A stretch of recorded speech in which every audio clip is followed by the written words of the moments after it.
La fin d'année 2021 et le début de l'année 2022 a été difficile pour Marie-Sophie Lacaro. La présentatrice de 47 ans, qui a remplacé le défunt Jean-Pierre Pernaut au JT de 13h de TF1, a souffert d'une maladie rare et sévère à l'œil. Un sujet qu'elle a déjà évoqué lors d'interviews.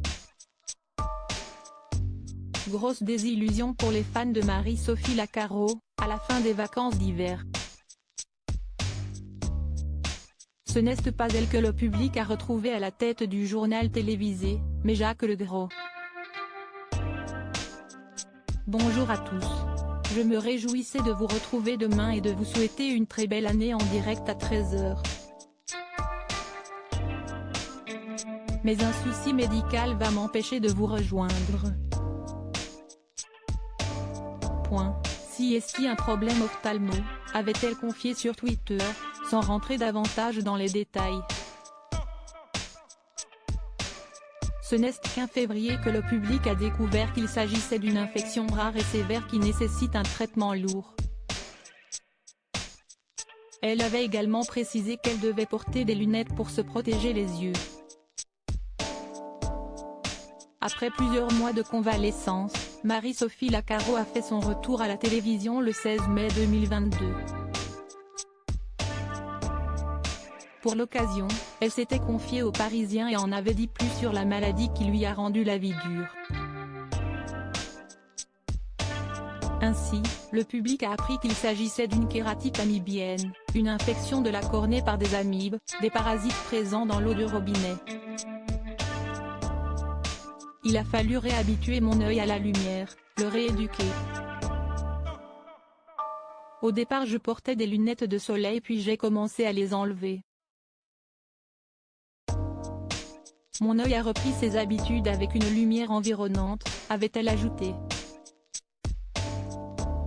Une maladie très douloureuse. L'épouse de Pierre Bascou s'était davantage épanchée sur le sujet lors de son passage dans Quotidien, TMC, le 19 mai.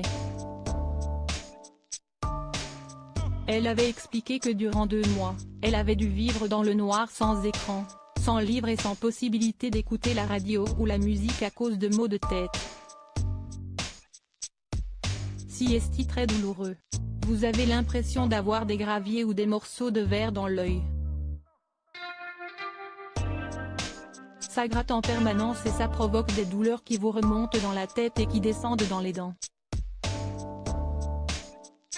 Le spécialiste qui m'a suivi a pour habitude de dire que certaines douleurs peuvent aller jusqu'à 40 fois celles d'une rage de dents. On ne se pose pas de questions, on attend que ça aille mieux, s'était-elle souvenue. Afin de guérir, elle a notamment dû utiliser des collyres très toxiques et très agressifs. Cette épreuve a changé Marie-Sophie Lacaro qui se sent désormais plus forte et un peu boulimique de tout. J'ai un peu envie de tout, et je me pose peut-être encore moins de questions qu'avant.